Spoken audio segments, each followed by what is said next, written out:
আসসালামু আলাইকুম ওয়া রাহমাতুল্লাহি ওয়া বারাকাতুহু ওয়া মাগফিরাহ। আপনারা সবাই কেমন আছেন? আল্লাহ তাআলা অশেষ মেহেরবানি এবং রহমত আল্লাহ তাআলা আমাদেরকে ভালো রেখেছেন। আপনারা দোয়া করলে আরো ভালো থাকবো। তবে আপনারা যেখানে এতগুলো মানুষ আছেন, আপনাদের সালামের জবাবে বোঝা যায় না। আল্লাহ নবীর হাদিস عن أبي هريرة رضي الله تعالى عنه قال رسول الله صلى الله عليه وسلم من تمسك بسنتي عند فساد أمتي فله أجر نية الشهيدة أو كما قال عليه الصلاة والسلام। নবী বলেছেন, একটা ফাসাদের জামানায় আমি নবীর একটা সুন্নতকে যে ব্যক্তি চিন্তা করবে তাদেরকে 100 শহীদের সওয়াব দেওয়া হবে। আমি আপনাদেরকে সালাম দিয়েছি, আপনারা মহব্বতে জবাব দিবেন, তাহলে বুঝতে পারবো আপনারা খুশি আছেন। আসসালামু আলাইকুম ওয়া রাহমাতুল্লাহি ওয়া বারাকাতুহু। আসসালাতু ওয়াসসালামু আলাইকা ইয়া রাসূলুল্লাহ। আসসালাতু ওয়াসসালামু আলাইকা ইয়া হাবিবাল্লাহ। আসসালাতু ওয়াসসালামু আলাইকা ইয়া শাফিআল মুযনিবিন। আসসালাতু ওয়াসসালামু আলাইকা ইয়া রাহমাতুল লিল আলামিন। আলহামদুলিল্লাহি ওয়াসসালাতু আলা والوزن والعدل والفضل والنجم بالجزام بوحدته بكبريائه بسلطان وبإتقان وبيان وبيان في فرقان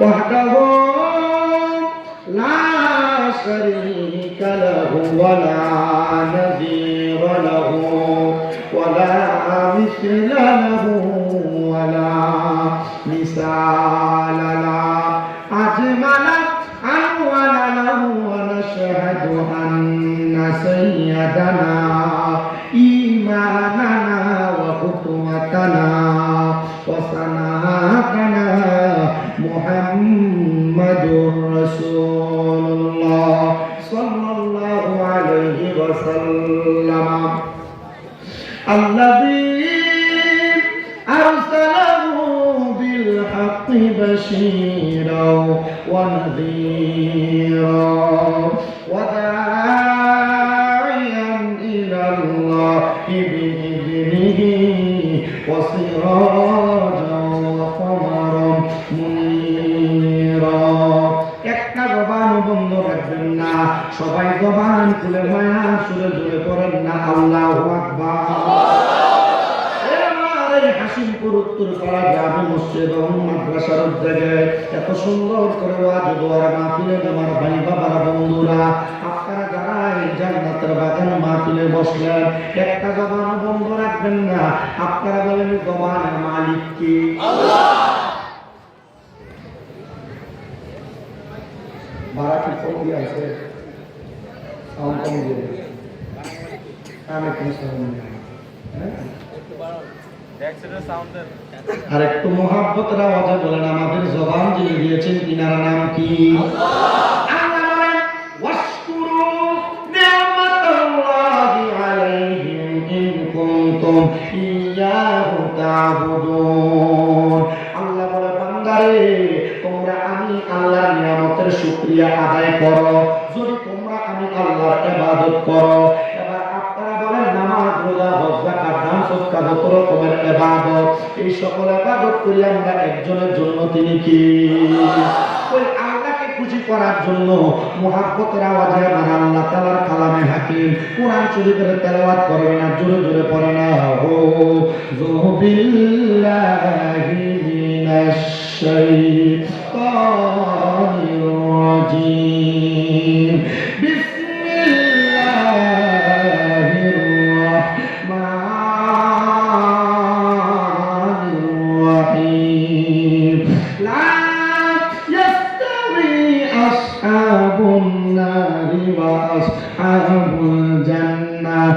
আসহাবুল জান্নাতি হুমুল ফাইজুন। وقال تعالى في كلامه المجيد وفي قرآنه الحميد واعبدوا الله ولا تشركوا به شيئا وبالوالدين إحسانا. وقال في حديث الشريف عن أنس بن مالك رضي الله تعالى عنه قال سمعت رسول الله صلى الله عليه وسلم يقول إن من أشرف الساعات أن يرفع العلم ويكثر الزهل ويكثر الزنا ويكثر شرب الخمر ويقل الرجال ويكثر النساء حتى يكون ل50 امرأة القيم الواحد متفق عليه أو كما قال عليه الصلاة والسلام. وقال في شان حبيبه ومحبوبه ومعشوقه مخبرا وآمرا إن الله وملائكته يصلون على النبي يا أيها الذين آمنوا صلوا عليه وسلموا تسليما. اللهم আপনি কি বুঝতেছেন না সামনে সমস্যা হইতেছে? মুহাম্মদ ওয়া আলা দেশ কমান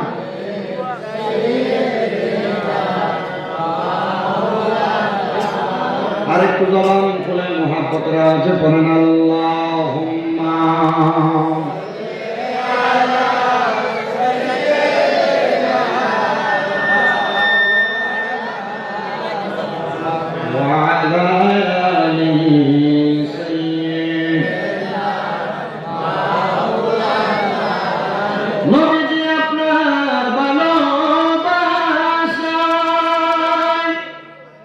জীবনের গোনা জড়ে যায় নবীজি আপনার ভালোবাসায় ওয়াইসাল করনি জুব্বা পায় আল্লাহুম্মা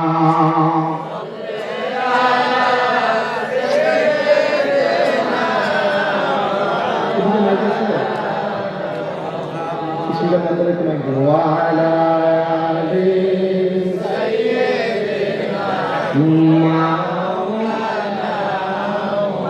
يا رسول الله يا حبيبي আপনি আমরা জানের জান আপনারই ওই রূপ দেখিয়া কাফের হইল মুসলমান। আল্লাহুম্মা সাল্লি আলা সাইয়্যিদিনা মুহাম্মদ ওয়া আলা আলি সাইয়্যিদিনা যিকর লা ইলাহা ইল্লাল্লাহ লা ইলাহা হাসবি রব্বি সাল্লাল্লাহু হাসবি রব্বি সাল্লাল্লাহু ওয়া মা ফি কলবি গায়রুল্লাহ নূর মুহাম্মদ সাল্লাল্লাহু লা ইলাহা লা ইলাহা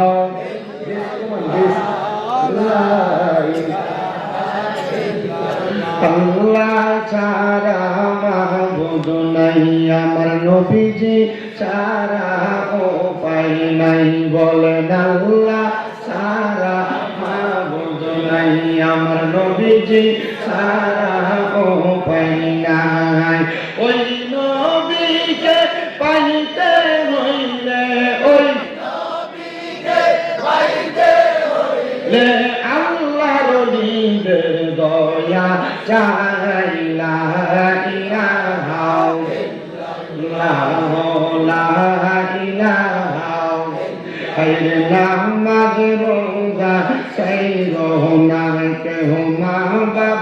খেদমত চাইল না, আমার নবীর দরদ হইল না, আমার নবীর দরদ হইল না, আমার নবীও তোমায় ভুলবে না, লা ইলাহা ইল্লাল্লাহ, লা ইলাহা, আরে অনেক দূরে মদিনা, আমরা কেমনে যাব জানি না, দয়াল আল্লাহ দয়া করেন, দয়াল আল্লাহ দয়া করেন, নসিব করেন মদিনা, লা ইলাহা ইল্লাল্লাহ, লা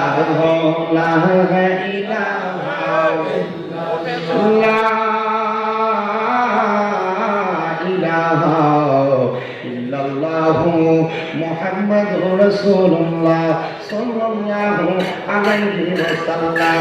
একটা জবান বন্ধ নাই, মুহাব্বতের আওয়াজ করেন আলহামদুলিল্লাহ, আল্লাহুম্মা আমিন, আল্লাহুম্মা আমিন, আলহামদুলিল্লাহি রাব্বিল আলামিন, আসসালাতু ওয়াসসালামু আলা রাসূলিহিল কারীম, রব্বানা যালামনা আনফুসানা ওয়া ইন লাম তাগফির লানা ওয়া তারহামনা লানাকুনান্না মিনাল খাসিরিন।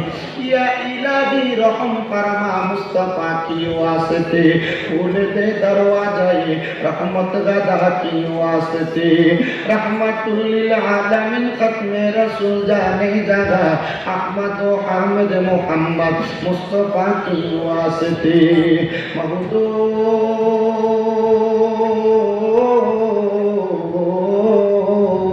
ও দয়াল আল্লাহ, একটু রহমতের নজর করে তাকে দেখেন গো আল্লাহ। আল্লাহ, এই চাঁদপুর জেলার অন্তর্গত কচুয়া থানা যিনি হাসিমপুর উত্তরপাড়া জামে মসজিদ এবং মাদ্রাসার উদ্যোগে এলাকাবাসীর সুন্দর ব্যবস্থাপনায় এই জান্নাতের বাগান মাহফিল সাজাইয়া আমার সঙ্গে ওলামায়ে কেরাম, মুহুব্বাদে কোরআন, দাড়ি পাকা মুরব্বী বাবারা, যুবক নওজোয়ান ভাইয়েরা, ছোট্ট ছোট্ট মাসুম বাচ্চারা, পর্দার অন্তরালের আমার কত মা বোনেরা, আল্লাহ তোমার দরবারে মাপ পাওয়ার আশায় দুইটা হাত বাড়াইছে। যার হাত তোমার দরবারে মায়া লাগে, পছন্দ হয়, ওই হাতের উসিলায় আমরা প্রত্যেকের জীবনের গুনাহ তুমি আল্লাহ ক্ষমা কইরা দাও। আমার হাসিমপুর এবং আশেপাশে এলাকার ভাই বাবারা, কিরে ভাই, মাইকের আওয়াজ তোমাদের কানে যায়নি রে ভাই, মুনাজাত হইতেছে রে ভাই, আমার আল্লাহর দরবারে আমিন আমিন করে দুইটা হাত বাড়াইয়া দাও। আমাদের বিশ্বাস আছে রে ভাই, আমার আল্লাহ একটা হাতও খালি ফিরাইয়া দিবে না।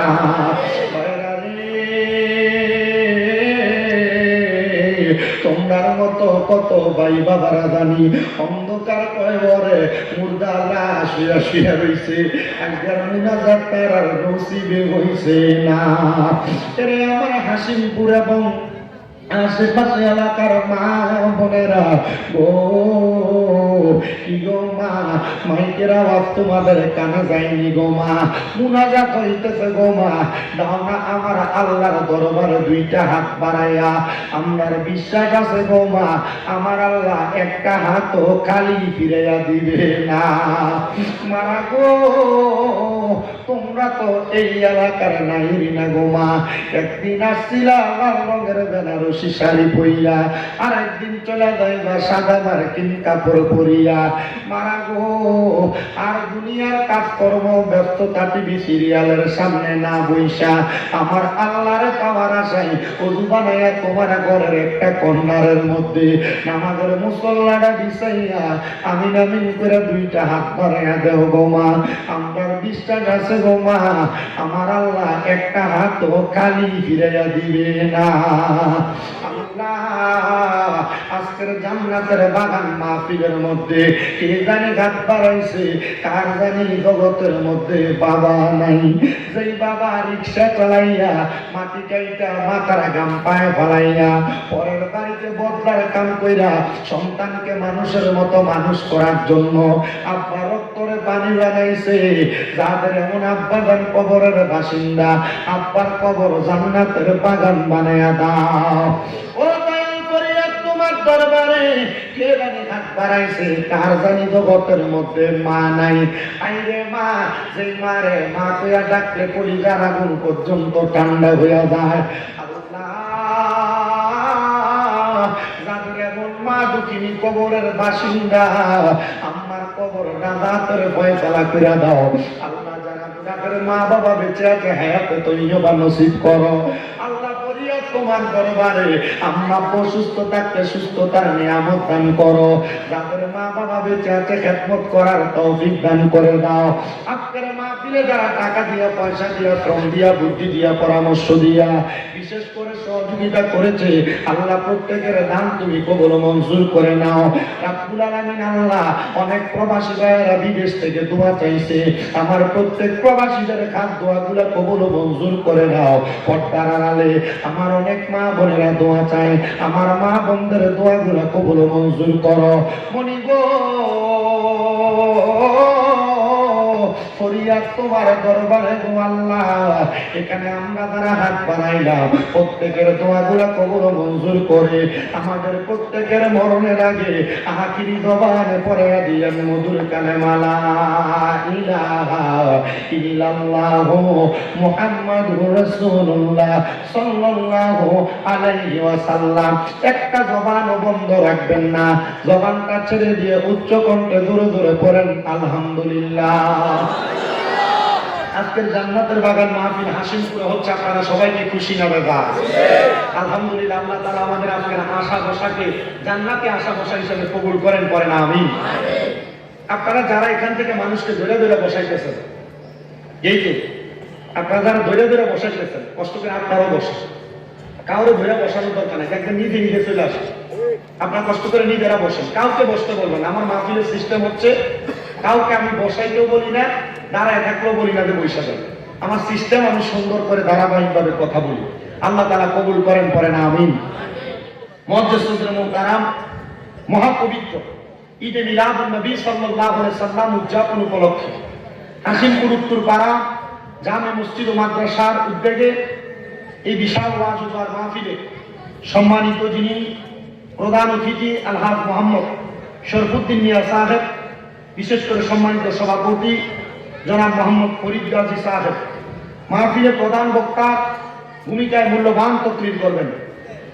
তিনি মুফাসসির কোরআন, বিশিষ্ট মিডিয়া ব্যক্তিত্ব, সুমধুর কণ্ঠস্বর হযরত মাওলানা মোহাম্মদ নুরুল হাসান তাওহীদ সাহেব, বারাকাল্লাহু ফি হায়াতি, আল্লাহ যেন হুজুরের হায়াতে বরকত দান করে, বলেন আমিন। মাহফিলে উপস্থিত আছেন আজকের মাহফিলের ওয়াইজিনে কেরামের আমার বড় ভাই সমতুল্লাহ আলহাজ হযরত মাওলানা বেলায়েত হুসাইন আল কাদেরী সাহেব। মাহফিলে উপস্থিত আছেন আপনাদেরই মসজিদের খতিব হযরত মাওলানা মোহাম্মদ মাহাদি হাসান সাহেব সহ আমার ডাইনে বামের সামনে মাইকের আওয়াজ যতদূর পর্যন্ত যাচ্ছে, দাড়ি পাকা মুরব্বী বাবা, যুবক নতুন ভাই, ছোট ছোট মাসুম বাচ্চা, পর্দার অন্তরালের মা বোনেরা, মহান আল্লাহ জাল্লা শানুহু আজকে হাসিমপুরে এত সুন্দর একটা জান্নাতের বাগানে, জান্নাতের পরিবেশে আল্লাহ আমাদেরকে আসার বসার যে তৌফিক দিয়েছেন, যাদের জবান আছে ঘুষে ঘুষে মুহাব্বতের আওয়াজে উচ্চ কণ্ঠে পড়ি আলহামদুলিল্লাহ। আপনারা বলেন, এই জান্নাতের বাগান হওয়ার কারণে আমরা সবাই খুশি নাকি বেজার? একটু ডান হাত তুলে দেখান তো কারা কারা বেজার? আমরা আসলে কি বেজার? আমি আপনাদের একটু বাসায় রয়ে যাব, কারণ আপনারা জানেন আমি মনে হয় এদিকে কোথাও আসছি, আমি সেখানে আসছি, এখানে আসছি না, এখানে আসছি, আমি রোডের ঢুকাতে বলছি, আমি আসছি। আমি জানি এলাকার মানুষ, আপনারা ভদ্র মানুষ, মেহমানদারি তো 100%, আচরণে 100%, সব দিক থেকে ভালো। আল্লাহ তাআলা এই জান্নাতের বাগানকে প্রথম থেকে শেষ পর্যন্ত আমি যা বলবো আমার এই বলায় আলোচনা শ্রবণ করে সবাইকে আমল করার তৌফিক দান করুন। আব্বা, আমি ওয়াজ করার পর আগামীকালকে এক পার্টি আমার সমালোচনা করবে চা দোকানে বসে, বলে কেন? কারণ আমি ওয়াজ করলে এলাকার সুদ করলে একটু শিখতে পারে। কথা কি বুঝতে পারছেন আপনারা? আমার ওয়াজের ধারাবাহিকতায় বহু সুদখোরের গায়ের উপর ওয়াজটা করবো, কারণ আমরা সমাজ এমন ফসা, দেখবেন এলাকার ভিতরে ধরে নিয়ে মসজিদের সভাপতি এটারে বানাই, এটাই সুদখোর। এলাকার ভিতরে সরকার মাথা করে দায়িত্ব এটা দেয়, এটারে নিয়ে দেয় সুদখোর আর ঘুষখোর। ঠিক না বেঠে? একজন সমাজের চা দোকানে বলে লম্বা লম্বা কথা দিয়ে সুদখোর আর ঘুষখোর ঠিক হয়, কথা বল না? হারামখোর ভাই ভাতিজার জমি দখল করে, এরাই দেখবেন সমাজে লম্বা লম্বা কথা কয়। আসলে না, আল্লাহ তাআলা এদের থেকে আমাদেরকে হেফাজত করেন, কোন আমি আমার ওয়াদের ধারাবাহিকতা সেদিকে নিয়ে যাবো। মাইকলা ভাই আরেকবার কই, আমার কষ্ট হইতেছে, আমার কষ্ট হইতেছে, আপনি বুঝেন কি করবেন, আর সুতারে দিকে আমার কিছু কম, আমার কষ্ট হচ্ছে। হ্যাঁ, আপনাদের মাইকের সুনাম আছে, আমি ওয়াজ করছি আপনাদের মাইকে, হয়তো সেটিংয়ে লোক চলিতেছে। জি, একটু যদি কষ্ট করে বেশ কমায় দেন, দেখবেন সাউন্ড ঠিক হয়ে যাবে। আমার মুসলমান বান্দারা, আমি আপনাদের কাছে আল্লাহ তাআলার কালামে হাকিম কোরআন শরীফ থেকে একটা আয়াতে কারিমা এবং আরেকটা আয়াতে কারিমার খণ্ড বিশেষ তেলাওয়াত করেছি, যেখানে আমার আল্লাহ তাআলা বলেন, সবাই আমার সাথে মুহাব্বতের আওয়াজে করেন, আউযু বিল্লাহি মিনাশ শাইতানির রাজীম, বিসমিল্লাহির রাহমানির রহিম, লা ইস্তাবি আসহাবুন নারি ওয়া আসহাবুল জান্নাহ, আসহাবুল জান্নাতি হুমুল ফাইজুন।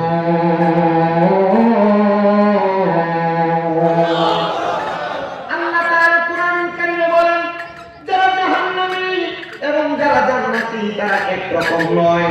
আল্লাহ গো, আপনার কাছে আমরা জানতে চাই, তাহলে জান্নাতি আর জাহান্নামীরা একরকম নয়, জান্নাতি আর জাহান্নামীরা কেমন আপনি বলেন না। আমার আল্লাহ তাআলা বলেন, আসহাবুল জান্নাতি হুমুল ফাইজুন, যারা জান্নাতি তারা হলো সফল কাম।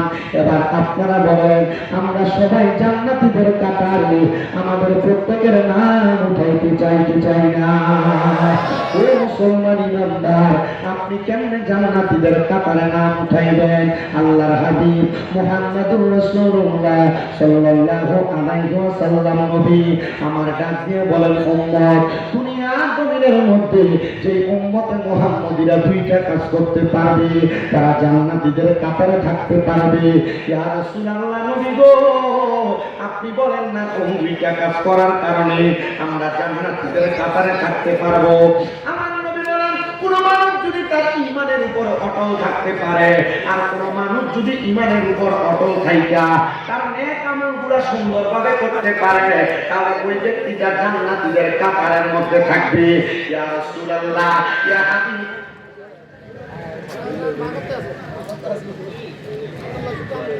ইয়া রাসূলুল্লাহ,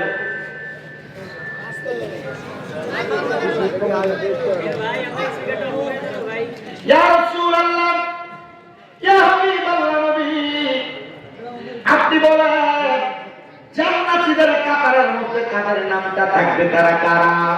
এবার আমার নবী আল্লাহ তাআলা কোরআনুল কারীম থেকে বলেন, ইন্নাল্লাযীনা আমানু ওয়া আমিলুস সালিহাতি উলাইকা হুম খায়রুল বারিয়া। জবান খুলে উচ্চ কণ্ঠে জোরে জোরে পড়েন আল্লাহু আকবার। আল্লাহ কোরআন বলে, নিশ্চয় যাহারা ঈমান আনে এবং নেক আমল করে, উলাইকা হুম খায়রুল বারিয়া, এরাই হইল দুনিয়ার সবচাইতে উৎকৃষ্ট মানুষ, এরাই হইল দুনিয়ার সবচাইতে ভালো মানুষ। আর আল্লাহর নবীর তিরমিজি শরীফের হাদিস বলে, যারা দুনিয়াতে ভালো মানুষ, ঈমান আনে এবং নেক আমল কইরা, তারাই হবে জান্নাতি মানুষ, জান্নাতি মানুষ। ইয়া রাসূলুল্লাহ, নবী গো, কোন কোন বিষয়ের উপর ঈমান আনবো? আমার নবী বলে, এক নাম্বার, আল্লাহর প্রতি ঈমানটাকে পরিপূর্ণ করবা। আল্লাহর প্রতি ঈমান কোনটা? এক নাম্বার হলো আল্লাহর প্রতি ঈমান, আল্লাহ ছাড়া কাউকে সিজদা দেওয়া যাবে না, আল্লাহ ছাড়া কারোর কাছে চাওয়া যাবে না, আল্লাহ ছাড়া কারোর ইবাদত করা যাবে না, আল্লাহর প্রতি ঈমান। দুই নাম্বার, ফেরেশতাদের প্রতি ঈমান আনয়ন করবা। ও হাসিমপুরের বাবারা, ফেরেশতাদের প্রতি ঈমান বলতে আপনি কি বুঝেন? আল্লাহর নবী, রহমতের নবী বলতে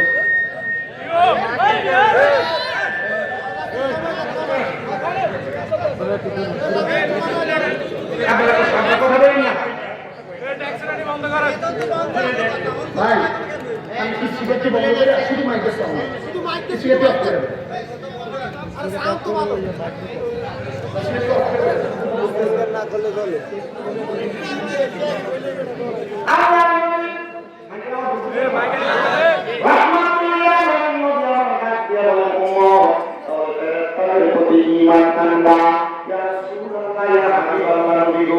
আপনি বলেন না ফেরেশতাদের প্রতি ঈমান কিভাবে আনবো?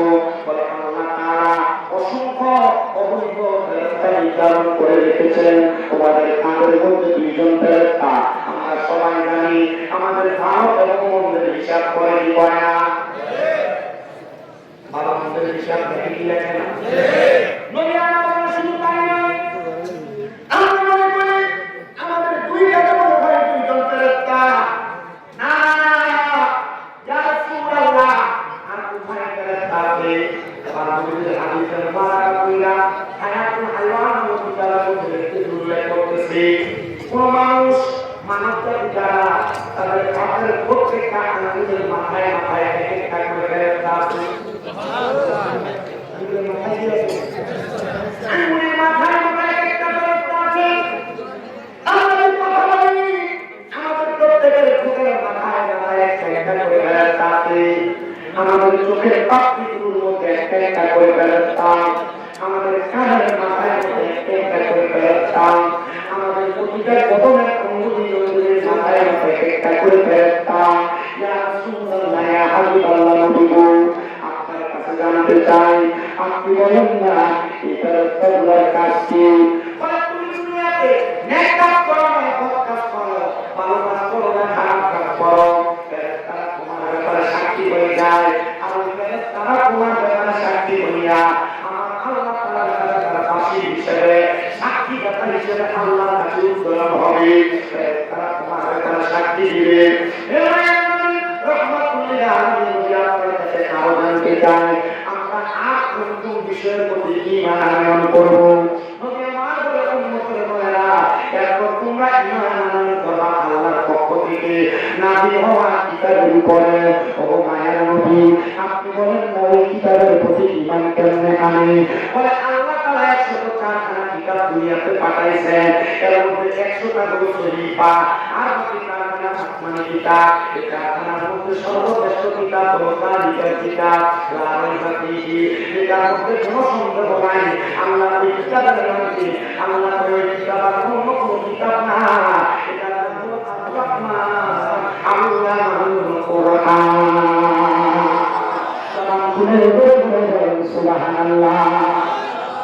আমার মুসলমানের বান্দাগণ, ওই কুরআনুল কারীম আমার আল্লাহ তাআলা আপনি কিতাবের ভালো এবং মন্দ সব কথাগুলো কোরআনের মধ্যে লিপিবদ্ধ করেছেন।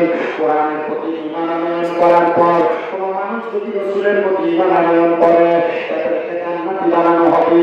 কোন মানুষ যদি আখিরাতের প্রতি ঈমান আনয়ন করে তাদেরকে জান্নাতি বানানো হবে। কোন মানুষ যদি তাদের তকদীরের ভালো মন্দের প্রতি ঈমান আনয়ন করে তাদেরকে জান্নাতি বানানো হবে।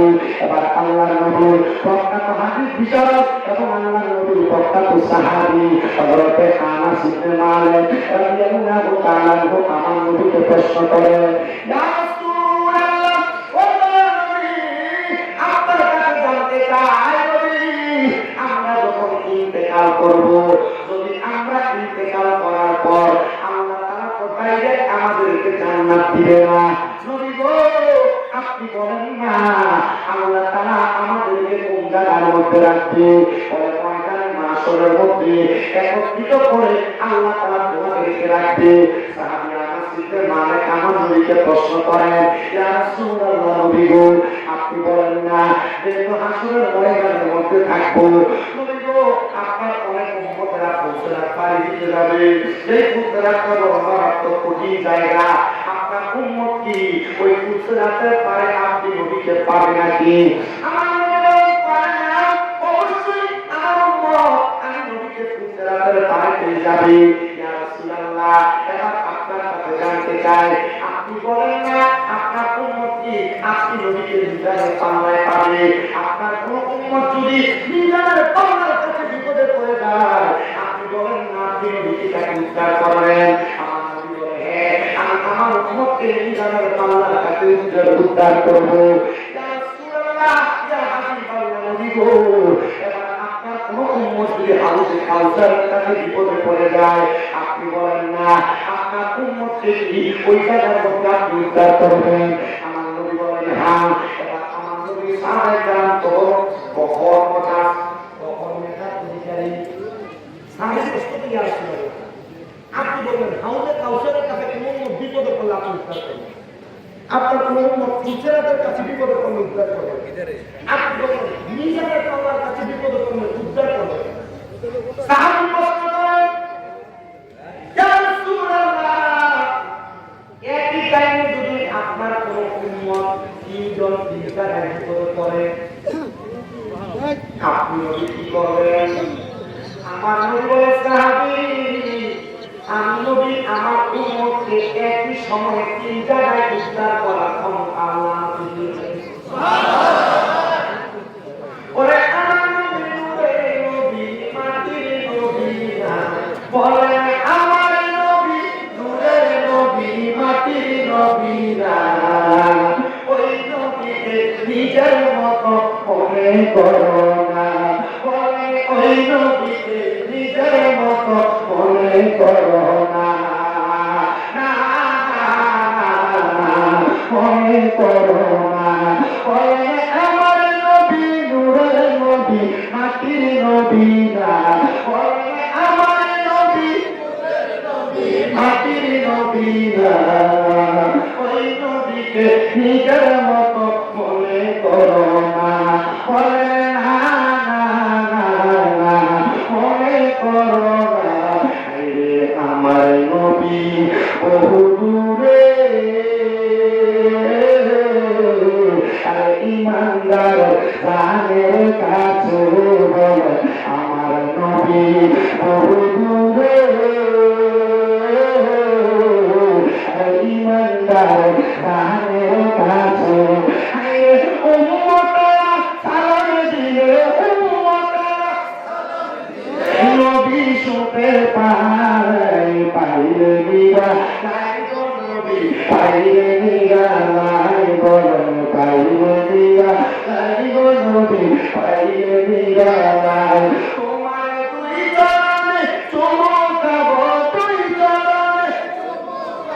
চরণে তুমি মাখবো গাই, পাইলে নিরা লাই গো নবী, পাইলে নিরা লাই, আমার মৃত লাশ হইলে আর কেউ নিবে না আমরা রে ভুলে, বলে আমরা মৃত লাশ হইলে আর কেউ নিবে না আমরা রে ভুলে, ফুলে নিয়ে কইয়া ফুলে নিয়ে নবী মুস্তাফায়, পাইলে নিরা লাই গো নবী, পাইলে নিরা লাই বলেন, পাইলে নিরা লাই গো নবী, পাইলে নিরা লাই, একটা গোলাম বন্ধ রাখবেন না, চিৎকার বলেন আল্লাহু আকবার।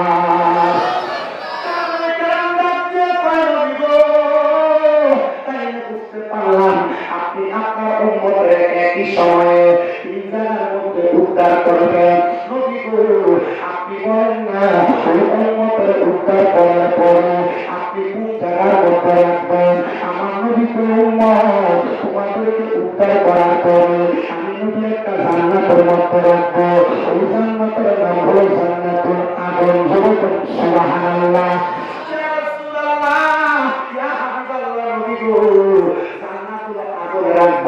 আপনি যেই জান্নাতে থাকবেন সেই জান্নাতুল ফেরদাউসে কি আমাদেরকে রাখবেন? নবী বলেন জান্নাতুল আদন তো বড় সুন্দর, নবী বলেন কেমন সুন্দর?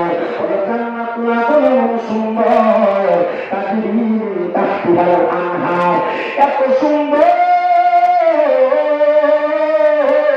ওই জান্নাতের নিচে দিয়া আমার আল্লাহ তাআলা একটা জান্নাতের নদী বসায়া দিবে।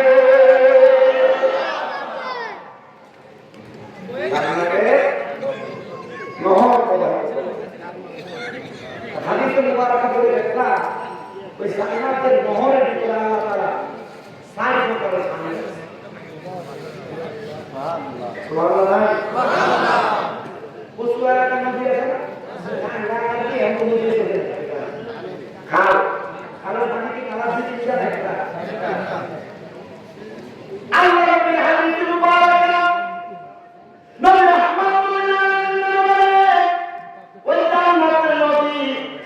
নদীর মধ্যে আল্লাহ তাআলা যে জান্নাতে নহর প্রবাহিত করলেন, ওই নদীটার নাম হলো রকানি জিম্বা রজব।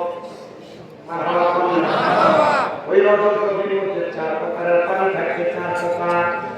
1 নাম্বার পানি, এই পানির নাম হলো সারাবান তাহুরা। সুবহানাল্লাহ। 1 নাম্বার পানি, এই পানির নাম হলো ইন্না আতাইনা কাল কাউসার। মারহাবা। ওই কাউসারের পানি কারা পান করবেন? ও আল্লাহর হাবিব মুহাম্মদ রাসূলুল্লাহ সাল্লাল্লাহু আলাইহি ওয়াসাল্লাম নবী আমার করে ওই কাউসারের পানি তারা পান করবে যারা আল্লাহ এবং তার রাসূলের প্রতি ঈমান এনেছে। এবার জানতে চাই, এই হাসিলপুরের আমার মুরব্বী সমাজ, হাসিলপুরের আমার যুব সমাজ, হাসিলপুরের ছোট ছোট মাসুম বাচ্চা, পর্দা আড়ালের মা বোনেরা, আপনারা বলেন আল্লাহ এবং রাসূলের প্রতি আমাদের ঈমান আছে না নাই? খুবই ঈমান আছে। এটা ছাড়া আমরা বলি নাই খুবই ঈমান আছে। ফজরের নামাজ পড়ি না, ঈমান আছে। দোয়া নামাজ মাগরিবের নামাজ পড়ি না, এটা ঈমান তারা বলে না, এটা বিজয় ঈমান। ঈমান যদি তারা রাখতে চাও তাহলে আল্লাহ তাআলা ইবাদতের মাধ্যমে ঈমান তাজা রাখো, তাজা রাখো, তাজা রাখো। ইয়া রাসূলুল্লাহ, কেমনে তাজা রাখবো আপনি নবী বলেন না, নবী আমার বলে উম্মতের বলে না। ঈমান তাজা রাখার জন্য দুনিয়ার জমিনের মধ্যে থাকা অবস্থায় একটা গাছের গোড়ালির মধ্যে পানি দেওয়ার কারণে গাছটা যেমন উজ্জীবিত হয়ে যায়, একটা মানুষ ইবাদতের মাধ্যমে ওই মানুষ দুনিয়াতে চলাফেরা করলে ওই ইবাদতের মাধ্যমে তার ঈমান তাজা হয়ে যায়। এই মুসলমান ইমানদার নবীর উম্মতের বলেরা আরেকটু মনোযোগ দেন। আপনি ওই কাউসারের পানি যারা তারা পান করবে তারা আল্লাহ তাআলা দুনিয়ার জমিনের মধ্যে ঈমানটা পরিপূর্ণ রাখছে। 2 নাম্বার পানির নাম হলো সারাবান তাহুরা। আপনাদের এলাকার যারা নেশা করে, তারা মদ করে, তারা ইয়াবা করে, তারা জিকির করে, তারা গাঁজা করে, এক কথায় তারা নেশা করে, তারা ওই জান্নাতের সারাবান তাহুরা পান করতে পারবে না। এবার আপনারা বলে এই হাসিপুর এলাকা সহ পুরা কুসুয়া সহ পুরা চাঁদপুর সহ সোনার বাংলাদেশে নেশা করে আছে না নাই? আছে আছে আছে। বহু মানুষ বিরাট বেহুদুর নেশা করে দাঁড়ায়, এলাকার ভিতরে বলদি খায় না, শুনি করে বহু মানুষ বিরাট বেহুদুর নেশা করে দাঁড়ায়, এলাকায় দেখে সিও বিয়ে করে বাইরে দিতে পারে না, শুনি করে না।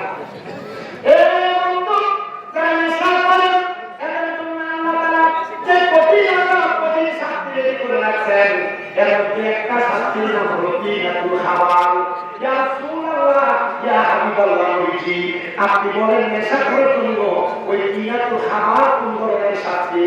আল্লাহ নবী বলতেছে ওই কিনাতুল খাবার হলো জাহান্নামীদেরকে জাহান্নামের আগুনের মধ্যে দাঁড়ায়া ঘুরেয়া যে রক্ত আর কুচগুলা জমা হবে, ওই রক্ত কুচগুলা দেওয়া হবে নেশা করতে খাওয়ার জন্য। আর নেশা করে খা তখন রক্ত আর কুচ খাইবা, অপরাধে শান্তি পাইবা না, শান্তি পাইবা না। আবার আল্লাহ নবী রাহমাতুল্লাহ আলাইহি নবী বলেন শুধু নেশা করতে আল্লাহ তাআলা তিনটা খাবার এগুলো খাওয়াবে না। ওই নেশা কোনটা নেশা করে মৃত্যুর পরে ময়দানে মাসুরে জাহান্নামের শাস্তি যখন পাবে, ওই নেশা করার কারণে তাদের পেটের নাড়িগুলো বুইলা বুইলা তাদের মুখ দিয়া, তাদের চোখ দিয়া, তাদের নাক দিয়া, তাদের কর্ণতা দিয়ে বের হবে। নেশা করবা মন যদি চায় তুমি করতে থাকো, অপরের প্রতি আযাবের সম্মুখীন হবা। কিন্তু আল্লাহ নবীর মসজিদে আহমদের একটা হাদিস আমি পড়ে দেখলাম, নবী আমার ঘোষণা করতেছে উম্মতে মুহাম্মদী করে না। গত কয়েকদিন আগে কুমিল্লার মাদ্রাসা আমাদের সামনে দ্বিতীয় বর্ষে কিতাবি লাগে হাদিসটা পড়াইতে যাইয়া নেশা করতে ইন্তেকালের পরে তাদের সন্তান ইমামতি কারা করবে, নেশা করতে ইন্তেকালের পরে তাদের মাটি কোন জায়গায় দিবে, নেশা করতে ইন্তেকালের পরে তাদের অবস্থা কেমন হবে, এই মাসালাগুলো পড়াইতে যে আমাদের কুমিল্লার এক মুহাদ্দিস আব্দুল রাজ্জাক হুজুর কেবলা উনি বলতেছেন বাবা নেশা করতে এক নাম্বার শর্ত তারা ইমানদার না, তারা বেঈমান। কি বেঈমান? নেশা করতে তারা কি বেঈমান? আমি বলে 3 প্রকার ব্যক্তির ঈমান থাকে না। কয় প্রকার ব্যক্তি? 3 প্রকার। এক নাম্বার কোন নেশা করে যখন নেশা করে এই নেশা করার সময় দাঁড়িয়ে থাকে, নেশা করার পর কালেমা পড়ে সময় আর কালেমা পড়ে এখানে ভালো লাগে আর যে কালেমা জানে এই নেশাটা শুনতে চায়। দুই নম্বর যারা চোর চুরি করে, এ চোরের চুরি করার সময় ইমান থাকে না। তিন নম্বর যারা জেনা করে, জেনা ব্যভিচার করে, তাদের ইমান থাকে না। হ্যাঁ, চুরি করে, নেশা করে, ব্যভিচার করে, ইমান থাকে না। কালেমা পড়ার আগ পর্যন্ত তাদের ইমান ফিরে আসে না। আল্লাহ আমাদেরকে কবুল করেন। নেশা করতে না শাস্তি, চুরি করা ভালো কি? আমাদের কষ্ট হচ্ছে আমাদের কাছে তোমার ওয়াজ করতেছে, আমাদের ওয়াজ শুনে আর ঠিক আছে দাঁড়িয়ে আছেন না ইনশাআল্লাহ। আমার কাছে প্রধান বক্তা খুব সুন্দর বয়ান করে, খুব মনোমুগ্ধকর কথা বলে, আমার থাকবেন বয়ান শুনে। আমি যাদের কথা বলতেছিলাম তার নাম কি? নেশাখোর কথা বলে। কিন্তু আমাদের সমাজে নেশাখোর পায় কম বেশি। এলাকার টাকাওয়ালা পয়সাওয়ালা দেখবেন নেশা করতে পায় এত জীবনের কারণ কি? বলে দেখবেন নেশা করে একটা দুস্তরে যদি মারে 10-15 হুন্ডা চলে আসে তার পক্ষে কথা বলার জন্য। দেখবেন যেটি আগে এগুলো নেশা কর, এবার বলেন এমন নেশা করো না, আবর্জনা হাসি করে লাগা আছে না। অনেকে বড় খুশি কিন্তু এটা কিন্তু সরকারি বেশি নেশাখোর দ্বারা সমাজের মানুষের দিকে নেতা মানে। আল্লাহ তাআলা আমাদেরকে কবুল করেন, আমিন কর। আমিন। জান্নাতের নদীর মধ্যে পানি কয় প্রকার? ওই দুই প্রধানমন্ত্রী দুই প্রকারের। আরেকটা পানি আছে, ওই পানির নাম হলো জান্নাতের লাবান। ইয়া রাসূলুল্লাহ, ইয়া হাবিবাল্লাহ, নবী জান্নাতের লাবান মানে জান্নাতের দুধ কারা কারা পান করবে? নবী আমার বলে যারা কোনোদিন পরের হক মাইরা খায় নাই। আমাদের এলাকায় পরের হক খাওয়ার ব্যক্তির অভাব নাই। বলে হুজুর কেমনে? দেখবেন আমার ওয়াজটা এমন জায়গায় যাবে, আজকের মাহফিলের বহু মুরব্বীরা এমন পরের হক খানেওয়ালাদের কাতারে করে যাবেন, বহু বাহিরা পরের হক খানেওয়ালার কাতারে করে যাবেন, বহু দোকানদাররা পরের হক খানেওয়ালার কাতারে করে যাবেন। এক নাম্বার আমাদের সমাজে পরের হক খাওয়া হয় মা বাবার মারা যাওয়ার পরে ভাইয়েরা তাদের বইয়ের সম্পত্তি বোঝায় দেবেন। এক নাম্বার পরের হক পরিবার বাংলার হক নষ্ট করে। কার হক? বইয়ের সম্পত্তি বোঝায় দেন না, মা বাবা করে গেছে গা, এক চাকরি হাতে সিটি চলে গেছে, খবর গেলে ভাই। আল্লাহ আমাদেরকে কবুল করেন, পরে আমি এটা হলো পরের হক। তোমাদের ভুল হলো তাদের হক লুণ্ঠন করার কারণে জান্নাতের দুধ আপনার কপালে পাবেন না। আল্লাহ বলেন দুনিয়াতে যারা পরের হক মেরে খায় তাদের ব্যাপারে আরো সতর্কবাণী দেওয়া হচ্ছে। ইয়া রাসূলুল্লাহ, ইয়া হাবিবাল্লাহ, নবী আপনি বলেন না আর কোন হকের ব্যাপারে আপনি বলবেন? এই যে দেখেন আমাদের সমাজের মধ্যে মানুষ মানুষকে ওজনে কম দেয়। ওজনে কম দেওয়া, পরের হক মেরে খাওয়া।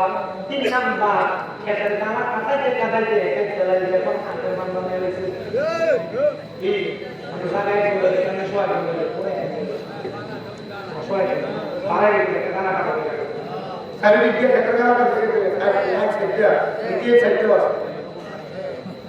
এমন পরের হক খানেওয়ালা ব্যক্তি আছে না নাই? বলবেন আছে না নাই? রাস্তায় হাঁটার সময় মানুষের কাছে না, মানুষের কাছে বই, মানুষের কাছে ফল গোলাপি খেতের মধ্যে ওদিকে গণিত এবং এই মূলা এগুলো বলে এগুলো চুরি করা, এটাকে আসলে কি নিজের হক না পরের হক?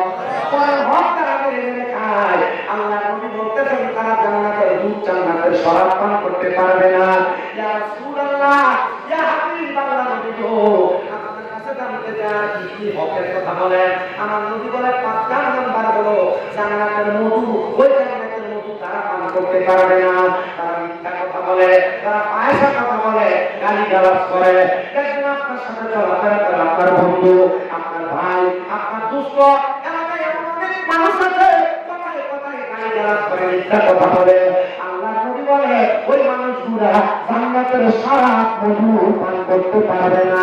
আল্লাহ তাআলা এমন গালি দেওয়া, পয়সা কথা বলা, মিথ্যা কথা বলা থেকে আমাদেরকে হেফাজত করেন, বলে না। ও মুসলমান বন্ধুরা, আরেকটু মনোযোগ দিয়ে বয়ান শ্রবণ করার চেষ্টা করবেন। ইয়া রাসূলুল্লাহ, ইয়া হাবিবাল্লাহ, নবী আপনি বলেন না এই জান্নাতের শরাব তো জান্নাতীরা পান করবে, তাহলে ওই জান্নাতি ব্যক্তিরা জান্নাতের মধ্যে কতদিন থাকবে? আল্লাহ নবী আল্লাহ কোরআন থেকে বলেন খালিদিনা ফিহা, ওই জান্নাতে তারা চিরস্থায়ী বাসিন্দা হয়ে থাকবে। সুবহানাল্লাহ, চিরস্থায়ী বাসিন্দা হয়ে জান্নাতে। আপনি জান্নাতে যাবেন, বের হওয়ার সুযোগ নেই। আল্লাহ নবী বলেন শুধু তাই নয়, এই খালিদিনা ফিহা করে একটা শব্দ ব্যবহার হয়েছে। মারহাবা মারহাবা কোন খালিদিনা ফিহা বলো, এই জান্নাতে শুধু তারা থাকবে না, তারা জান্নাত থেকে বের হতে চাইবে না। ওই জান্নাতের মধ্যে তারা চিরস্থায়ী বাসিন্দা হয়ে থাকবে। ইয়া রাসূলুল্লাহ, ইয়া হাবিবাল্লাহ নবী, এবার আপনি বলেন না জান্নাতের মধ্যে তারা চিরস্থায়ী বাসিন্দা হয়ে থাকবে, ওই জান্নাত কেমন? জান্নাত বড় সুন্দর। আল্লাহ নবী বলেন একটা সঙ্গেরই একটা রূপারি দিয়া মাঝখানে লাল জামানো দিয়া পাথর দিয়া জান্নাতটারে আমার আল্লাহ তাআলা সুন্দর করে বানাইছে। ও মায়ের নবী, ওই জান্নাতের মধ্যে কারা কারা থাকবে? আগে একবার বলতে দিয়েছি ইমানদার আর নেককার যারা। এবার আয়াতের শেষের দিকে বলতেছে রাদিয়াল্লাহু আনহু ওয়া রাদু আন, ওই জান্নাতে কারা থাকবে?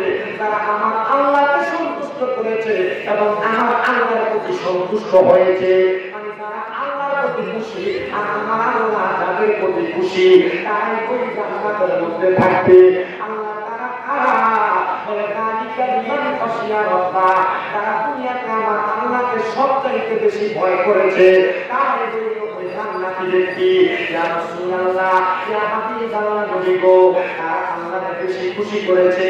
নবীর হাদিসে মুবারাকা করতে যায় কইলাম, আমার নবী বলেন এটা রব্বি ফি দাওয়ালিদাইন, তারা আমার আল্লাহকে সন্তুষ্ট করতে চায়। তারা যেন তাদের মা বাবার সন্তুষ্ট করে, তারা তাদের মা বাবাকে সন্তুষ্ট করতে পেরেছে, তাই দুনিয়া এবং আখিরাতে আমার আল্লাহকে সন্তুষ্ট করতে পেরেছে। আমাদের সমাজ এমন পোষা, আমাদের সমাজ এমন বরবাদ, তারা মা বাপকে সন্তুষ্ট করবে দূরের কথা, বিবাহ করার পরে বাড়িতে বন্ধ করে তাদের মা বাপকে সুজা করে দেয়, বিবাহ করার পরে বাড়িতে বন্ধ হইয়া মা বাপকে আলাদা করে দেয়। মা বাপ কোনো করে সকালবেলা খায়, কোনো করে দুপুর বেলা খায়, কোনো করে রাত্র বেলা খায়, এমন ভাবে ভিন্ন ভিন্ন খাবার খায়।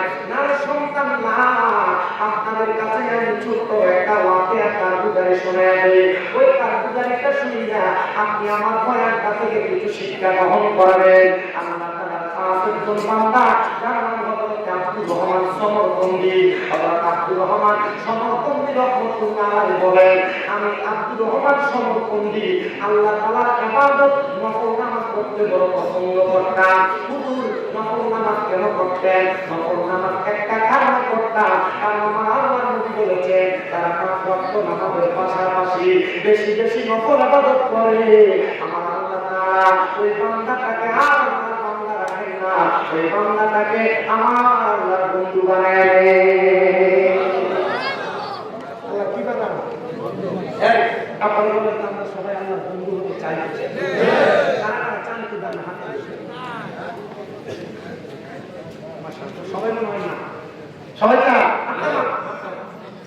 পুরা আল্লাহর বন্ধু হতে চাই। নমস্কার, আল্লাহর বন্ধু হতে চাই, রোজাটা ভালো লাগে না, আল্লাহর বন্ধু হতে চাই কিন্তু পর্দা লাগে, পর্দা চলে যায় ভাই, কথা বলে আল্লাহ হযরত আব্দুর রহমান সমরকন্দি বলেন, হে জগতের মানুষ, আমার কাজ ছিল নফল ইবাদত করা, আমি নফল ইবাদত বেশি বেশি করতাম। তো একদিন গভীর রজনীতে আমি নফল ইবাদতের নিয়ত করে আল্লাহু আকবার বলে দাঁড়ায় গেলাম। তারপরে আমি নামাজটা পরিপূর্ণভাবে শেষ করলাম। নামাজ আদায় করার পরে আমার চোখের মধ্যে একটু ঘুম ঘুম ভাব আসতেছে। আমি চিন্তা করলাম যদি নামাজের মুসল্লা থেকে আমি আমার বিছানার মধ্যে চলে যাই আমার ঘুমটা বেশি চলে আসবে। আমি এই কথা চিন্তা করে আমি যে নামাজের মুসল্লার মধ্যে নামাজ আদায় করি ওই মুসল্লার মধ্যে আমি ঘুমাই গেলাম। আমি মুসল্লার মধ্যে ঘুমানোর পরে হঠাৎ করে আমি দেখতে পাইলাম আল্লাহর একজন খাস বান্দা, আল্লাহর একজন নেককার বান্দা, যিনি বসে বসে বসে বসে জান্নাতি নিয়ামত সুন্দর একটা খালের মধ্যে করা সুন্দর দামি দামি ফল ভক্ষণ করতেছে, আরামদায়ক ফল খাবার ভক্ষণ করতেছে। যখন খারাপ ভালো ভালো ফল ভক্ষণ করে আমি তাকে প্রশ্ন করলাম, এই আল্লাহর বান্দা, এত সুন্দর ফল, এত সুন্দর খাবার, যে খাবার আমি দুনিয়াতে দেখি নাই, আপনি কোন জায়গায় বসে বসে এত সুন্দর নিয়ামত ফল ভক্ষণ করতেছেন? আল্লাহর বান্দা আমার কাছে বলেন, এটা অন্য কোনো জায়গা না, এটা আর অন্য কোনো জায়গা না, এটা হলো জান্নাত। জান্নাতের মধ্যে আল্লাহ তাআলা আল্লাহর প্রিয় বান্দাদের জন্য সুন্দর বাগানের ব্যবস্থা করে রেখেছে। যেমন ভাবে আপনারা এই জান্নাতের বাগানে বসেছেন, মাহফিল কমিটি আপনাদের জন্য খাবারের ব্যবস্থা করেছে, আর আপনারা দুনিয়াতে জান্নাতের বাগান মসজিদে বসে ইবাদত করবেন, নফল ইবাদত করবেন, আর আল্লাহ তাআলা ওই ইবাদতের কারণে আপনার জন্য জান্নাতে বাগানের ব্যবস্থা করে রেখেছে। সুবহানাল্লাহ। একটু মনোযোগের সাথে বয়ান করার চেষ্টা করবেন।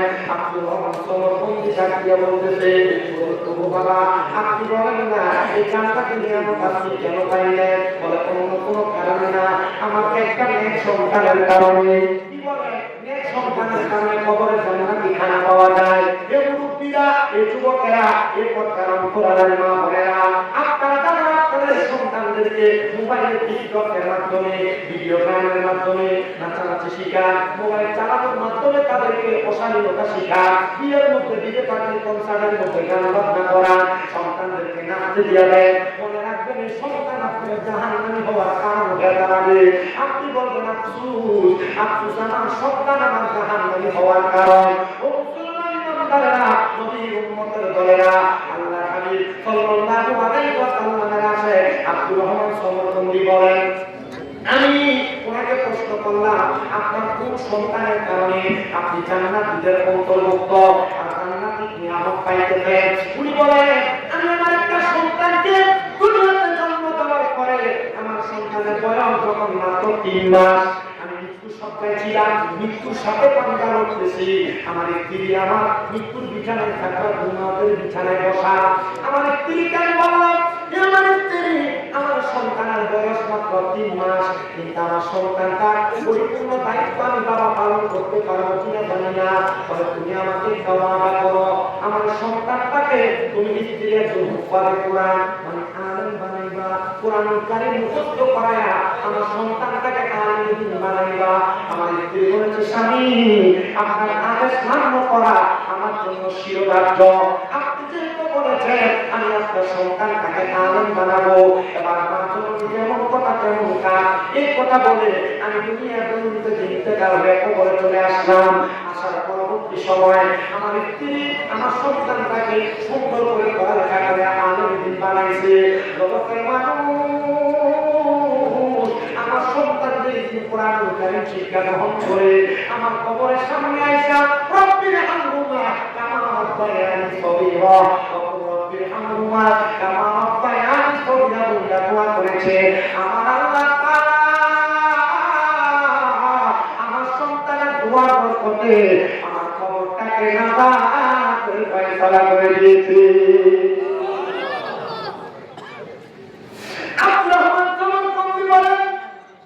আমি তার প্রশ্ন করলাম, যে সন্তানকে তুমি তোমার চোখ দিয়ে দেখে আসছো কিন্তু তার মানুষ বানাও নাই, শুধু তোমার সন্তানটাকে দুনিয়ার জমিনের মধ্যে রাইখা আসছো।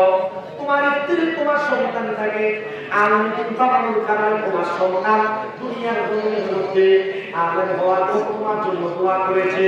ও বাবা, আমি আসার পর বড় খুশি হইলাম। হাসিমপুর এলাকার মানুষ তাদের মক্তব্যের উপর সুন্দর একটা মাদ্রাসা করবে।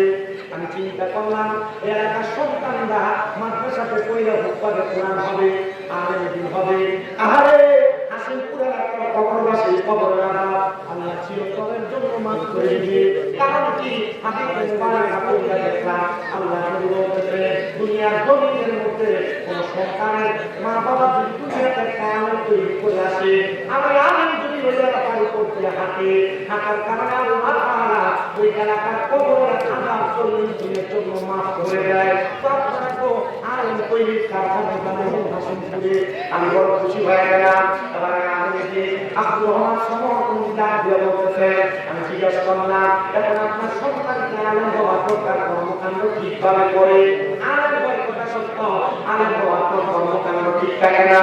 আব্দুর রহমান সমর্থন দিয়ে বলে, জগতের মানুষ, আমি যখন ওই ব্যক্তিকে প্রশ্ন করার পর সে আমার জবাব দেয়, হ্যাঁ হ্যাঁ হ্যাঁ, আমার সন্তান আমার ওয়ারিসের সম্পত্তি পাইয়া সেই জায়গার মধ্যে সে এলাকার মানুষদেরকে এলমে দিন প্রদান করে এবং তাদেরকে এলমে দিন শিখায়। আর শিক্ষা গ্রহণ করার কারণে আল্লাহ তাআলা আমার কবরের মধ্যে দৈনন্দিন আল্লাহর নামে আমল দিয়ে ভরপুর করে বলেন সুবহানাল্লাহ।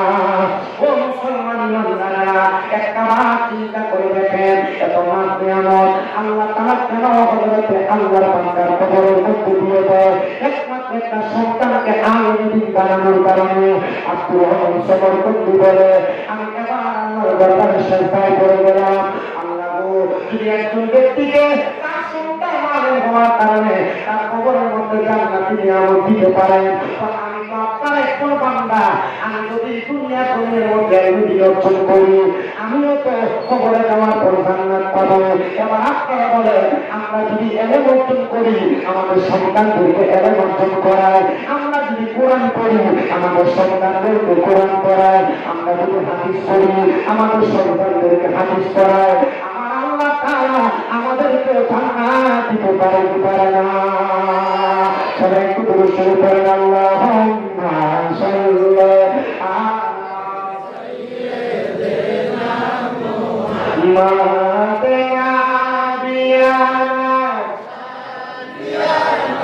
মাওলানা মুহাম্মদ, আল্লাহুম্মা সাল্লি সাইয়্যিদিনা মুহাম্মদ নবী শাফিয়ানা মাওলানা মুহাম্মদ, জগত পাগল কাবা কাবা পাগল মাবুদ, আমার মাবুদ আসে নবীর জন্য, নবী পাগল উম্মত, আল্লাহুম্মা সাল্লি আলা সাইয়্যিদিনা মুহাম্মদ নাবিয়ানা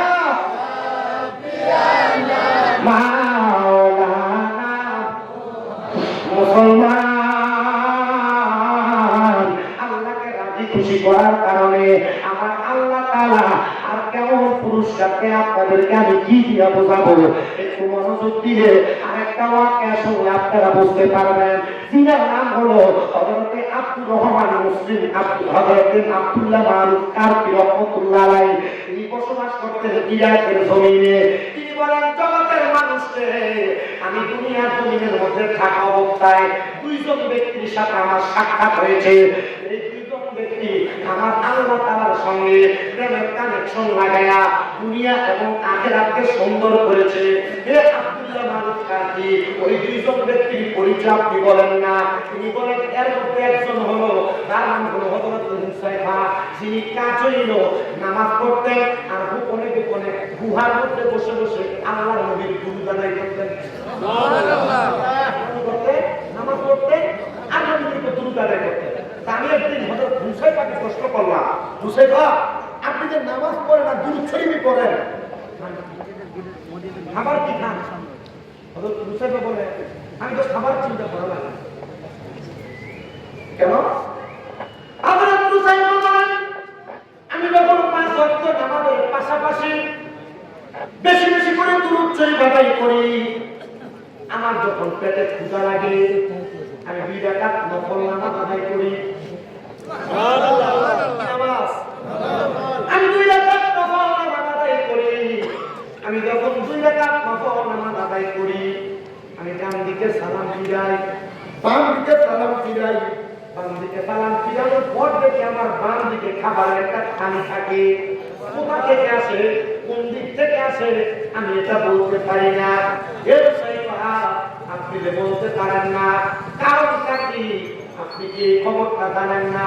বলে, শোনো, আমি যে নামাজ পড়ি ওই নামাজের নাম হলো সালাতুল হাজাতের নামাজ। কি নামাজ? সলাতুল হাজতের নামাজ। আমি সলাতুল হাজতের নামাজ যখন করি, সলাতুল হাজত নামাজের সিস্টেমটা একটু শিখেন। প্রথম রাকাত সূরা ফাতিহা, সূরা ফাতিহার সাথে একটা সূরা মিলাবেন, রুকু করবেন, সিজদার মধ্যে গিয়া সুবহানা রাব্বিয়াল আলা তিনবার করে আপনার মনে যে হাজত আছে ওই হাজতের কথা বাংলাতে বলবেন। দ্বিতীয় রাকাত সূরা ফাতিহা, সূরা ফাতিহার পরে তিনবার সূরা ইখলাস তেলাওয়াত করবেন, রুকু করবেন, সিজদা করবেন, সিজদার মধ্যে যায়া তিনবার সুবহানা রাব্বিয়াল আলা করে পরবর্তী সিজদার মধ্যে থাইকা আপনার যত হাজত আছে আল্লাহ বিদেশ যেতে পারি না ব্যবস্থা করেন, আল্লাহ কঠিন রোগ মাফ করেন, আল্লাহ আমার সন্তান অসুস্থ মাফ করেন, আল্লাহ আমার সংসারের অভাব দূর করেন, আল্লাহ আমার মনোকামনা হাদিয়াত উদ্ধার করেন। যত রকমের হাজত আছে আল্লাহ তাআলা সলাতুল হাজতের নামাজের ওসিলায় বান্দাকে উদ্ধার করেন। হযরত মুসাইবা বলে আমি দুই রাকাত নামাজ আদায় করে আল্লাহর দরবারে বলি, আল্লাহ আপনার বান্দা কিভাবে থাকবে আপনি জানেন, আপনি ব্যবস্থা করে দেন। আর আমার আল্লাহ তাআলা আমি মুসাইবারে ওই সময় দুই রাকাত নামাজ আদায় করে ডান দিক থেকে বাম দিকে সালাম ফিরানোর পরে আমার বাম দিকে অসংখ্য সুন্দর সুন্দর খাবারের ব্যবস্থা করে দেন। খাবারগুলো ভক্ষণ করি। হযরত মুসাইবা বলে আমার এই কথা শুনে তোমরা অবাক হও না, ও আব্দুল্লাহ মারুফ মুসাফি, আমার একজন ভাই আছে, তার কাছে তুমি চলে যাও, সে তো দুনিয়ার কোনো খাবার খায় না, সে তো আমার নবীর হাত মুবারকের জান্নাতের খাবার খায়। কি বলো, নবীর হাত মুবারকের জান্নাতের খাবার কেমনে খায়? বলে কেমনে জান্নাতের খাবার খায়? আমার ভাই উনি আমাকে বলে আমার যখন ক্ষুধা লাগে আমি তখন একটা জায়গায় নীরবে নীরবে বসে আমি নবীর উপর দুরূদ শরীফ আদায় করি। সবাই একটু আমার সাথে বলেন, ইয়া রাসূলুল্লাহ শুধু নাম শুনি কারণে, ইয়া রাসূলুল্লাহ শুধু নাম শুনি কারণে, নাম শুনিয়া হইলাম পাগল আমরাই দমে, আইরে নাম শুনিয়া হইলাম পাগল আমরাই দমে, ইয়া রাসূলুল্লাহ শুধু নাম শুনি কানে, ইয়া রাসূলুল্লাহ শুধু আরে শুনি রে সোনার পাখি, আরে কেন করো ডাকাডাকি, আরে জন্নাতে বসিয়া বুঝি দেখছো নবীরে, জন্নাতে থাকিয়া বুঝি দেখছো নবীরে, ইয়া রাসূলুল্লাহ শুধু নাম শুনি কানে, ইয়া রাসূলুল্লাহ শুধু নাম শুনি কানে, আরে নাম শুনিয়া হইলাম পাগল, নাম শুনিয়া হইলাম পাগল আমরা আসে তো, ইয়া রাসূলুল্লাহ শুধু নাম শুনি কানে, আরে শুনি জান্নার পশু, আরে কেন করো ডাকাডাকি, আরে জান্নাতে তাকিয়া বুঝি দেখছো নবীরে, জান্নাতে তাকিয়া বুঝি দেখছো নবীরে, ইয়া রাসূলুল্লাহ শুধু নাম শুনি কানে, ইয়া রাসূলুল্লাহ শুধু নাম শুনি কানে। হযরত আব্দুল্লাহ মারুফ মুসাফি মুসাইবার ভাইটার কাছে যাওয়া বলে, তোমার ভাই বলেছে তুমি নাকি দুনিয়ার কোনো খাবার খাও না, তুমি নাকি জান্নাতি খাবার খাও। এ আল্লাহর বান্দা, তুমি কোন জান্নাতি খাবার খাও? উনি বলেন আমার যখন পেটের ক্ষুধা লাগে আমি আমার নবীর উপরে দরুদ পড়ি, সাল্লাল্লাহু আলাইহি ইয়া রাসূলুল্লাহ, আসসালাতু ওয়াসসালামু আলাইকা ইয়া রাসূলুল্লাহ, সাল্লু আলাল হাবিব, এই দুরূদ শরীফ পুরা পড়ে। বলে তাইলে খাবার পাও কেমনে? বলে একদিন আমি দুরূদ শরীফ পড়তে পড়তে আমার ঘরের মধ্যে আমি হেলাম দিয়া ঘুমায় গেলাম। আমি ঘুমানোর পরে গো হঠাৎ করে দেখতে পাইলাম আমার ঘরের মধ্যে পাঁচজন ব্যক্তি হাজির হয়ে গেছে, যাদের চেহারা বড় সুন্দর, যাদের চেহারা বড় নুরানি। আমি তার দিকে প্রশ্ন করলাম, কারা গো আপনি, আপনাদের পরিচয় কি? ওনাদের মধ্যে থেকে একজন আমার ডাক দিয়ে করে, আমি বললাম বেলায়েতের সন্তান, আমার নাম হযরত আলী কাররামাল্লাহু ওয়াজহু। এ নবীর সাহাবী, আপনি কেন আমার ঘরে আগমন করলেন? বলে এমনি এমনি আগমন করি নাই, আমি একা আসি নাই গো।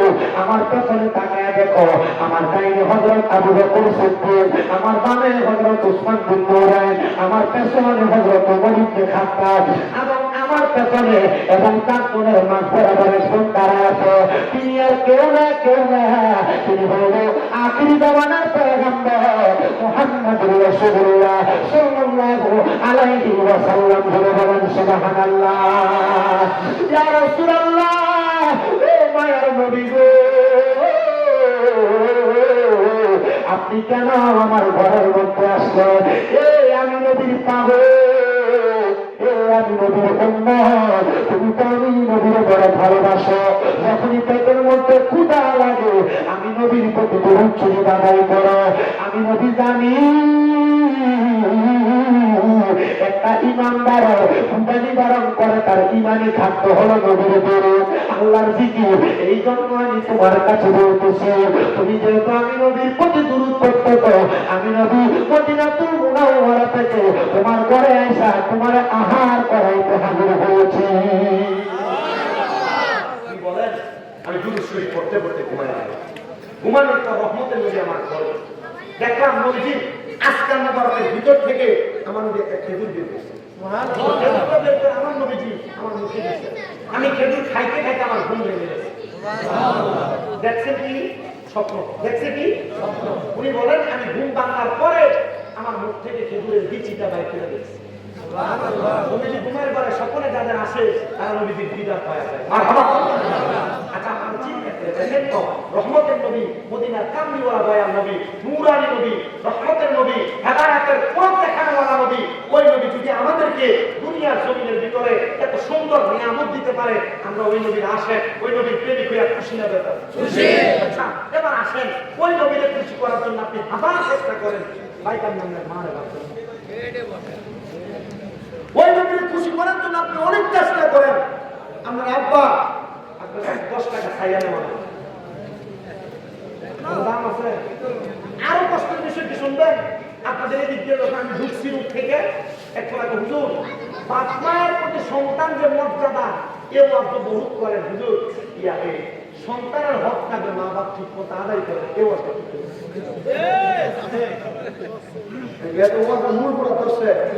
আসলে তো মা বাপকে কষ্ট দিলে ক্ষুধা পাবেন না, ক্ষুধা খুশি হবে না, ক্ষুধা বেকার হবে। এই ওয়াজ আমরা সব সাথে করি, সব তুলে করি। মা বাপ যদি সন্তানের দায়িত্ব পালন না করে এই মা বাবার অবস্থা কেমন হবে? এবার আসেন, মা বাপ সন্তান জন্ম দেওয়ার পর একটা মা বাবার 5টা দায়িত্ব, কন্যা কয়টা? 1 নাম্বার, কোন মা বাপ যখন সন্তান জন্ম দেয় মা বাবার দায়িত্ব সন্তান জন্ম নেওয়ার পর তার কানে আজান দিয়ে দেওয়া।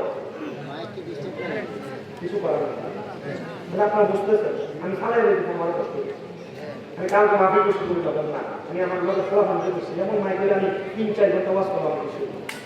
আপনাদের অলরেডি মাইকও ভালো আমি জানি, একটা টিকা ওয়াজ করতে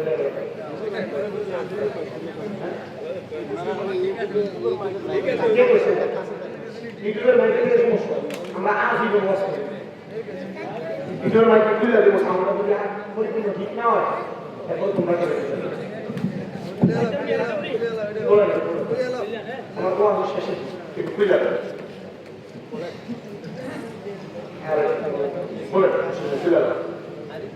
সমস্যা।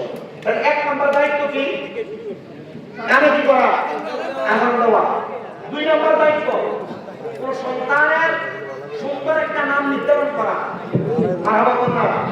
3 নাম্বার দায়িত্ব মা বাবা সন্তান জন্ম দেওয়ার পর ওই সন্তানের জন্য মা বাবা 7 দিনের মাথায় আকিকা দেওয়া। 3 নাম্বার দায়িত্ব। 4 নাম্বার দায়িত্ব ওই সন্তানকে মা বাবা নাম রাখার পর তার মাথার চুল 7 দিনের মাথায় বেঁধে দেওয়া, কামিয়ে দেওয়া। এটা মা বাবার কি দায়িত্ব। 5 নাম্বার দায়িত্ব ওই মা বাবা তার সন্তানকে কোরআন কারিম শিক্ষা গ্রহণ করা। কয়টা দায়িত্ব হলো? মা বাবার বলি ঘুরে দিব, এটা কি মা বাবার দায়িত্ব? কোরআনে কোন সুখে কথা বলছে অবশ্যই জায়গা তুমি ভাগ আছে, কোন মায়ের বেশি দিয়েছে আর কম দিচ্ছে। তবে মা বাবা সন্তানের প্রতি ইনসাফ করা, কি করা? ইনসাফ করা, এটাও মা বাবার দায়িত্ব। কিন্তু যদি আপনি ইনসাফ না করেন, এটার জন্য মা বাবা আল্লাহর কাছে জবাব দিতে হবে। আপনি কি কথা বুঝতে পারছেন? আপনাদের কাছে আবদার এতটুকু, আপনারা এতটুকু মাথায় রেখেন, আপনারা যারা সন্তান আছেন, মা বাবার দায়িত্ব আপনি পালন করবেন। মা বাবার যারা জায়গা জমি দেখ আর না দেখ, আপনি যদি আপনার মা বাবার পেছনে 1-1.5 খরচ করতে পারেন, তাহলে আমার আল্লাহ তাআলা এই 1-1.5 বিনিময়ে আপনাকে লক্ষ কোটি টাকা মালিক বানাবেন। আর মহাপদে বলবো সুবহানাল্লাহ। সন্তান তাদের মা বাপকে খানা দিতে চায় না, মা বাপকে খাওয়াইতে চায় না, মা বাপকে পড়াইতে চায় না। আপা, আপনারা যারা মা বাপকে জুদা করছেন, আলাদা করছেন, খাওয়ার নাই, আমি আপনাদের কাছে বড় জোরে আবদার করবো, আপনারা আপনাদের পা গুলো আমার সামনে দেন, আমি আমার জিহ্বা দিয়ে আপনার পা পরিষ্কার করে দেবো। শুধু ওয়াদা করবেন যে এখন থেকে আর কোনোদিন মা বাবার মনে কষ্ট দিবেন না, মা বাবার আঘাত দিবেন না। কেন?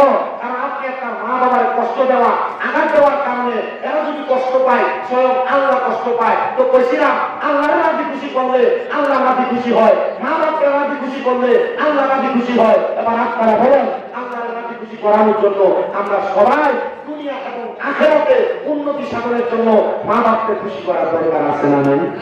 মহাব্বতের আওয়াজে কোনো আছে না নাই? এ মুসলমান ইমানদার, এ নবীর উম্মতের দল, কেন মা বাপকে খুশি করবা? এদেরকে খুশি করার মধ্যে তুমি আটকা পড়ে যাইবা, আমার আল্লাহ তাআলার করার মধ্যে আটকা পড়ে যাইবা। আল্লাহ নবী রাহমাতুল আলামিন নবী বলে, দুনিয়ার জমিনে কোন সন্তান যদি তার পরিবারের উপরে তার আম্মা আব্বার প্রতি হকগুলা আদায় করে, আমার আল্লাহ তাআলা ওই সন্তানকে দুনিয়ার আখিরাতের মধ্যে অধিক পরিমাণ তারাক্কি নসিব করায়। কিন্তু এই সন্তানেরা তাদের মা বাপকে জুদা করে দেয়, আলাদা করে দেয়, এরা আল্লাহর কাছে জবাব দেওয়া লাগবে। সন্তান একবার চিন্তা করে দেখো, তোমার মা বাবা তোমার বড় কষ্ট করে মানুষ করেছে, কিন্তু তুমি ওই মা বাপকে খানা দাও না, ওই মা বাপকে আহার করাও না, ওই কথা শুনে মা বাপকে জুদা করে দাও। মনে একবারে সন্তান, ওই মা বাপ যদি তোমার মাফ না করে, আমার আল্লাহ তোমার মাফ করবে না, আমার আল্লাহ তোমার মাফ করবে না। এই জন্য সবার কাছে আমি আপনার জানাই, যাদের মা বাবা বেঁচে আছে, আপনারা সবাই আপনাদের মা বাবার পা ধরে মাফ চাইবেন। আজকে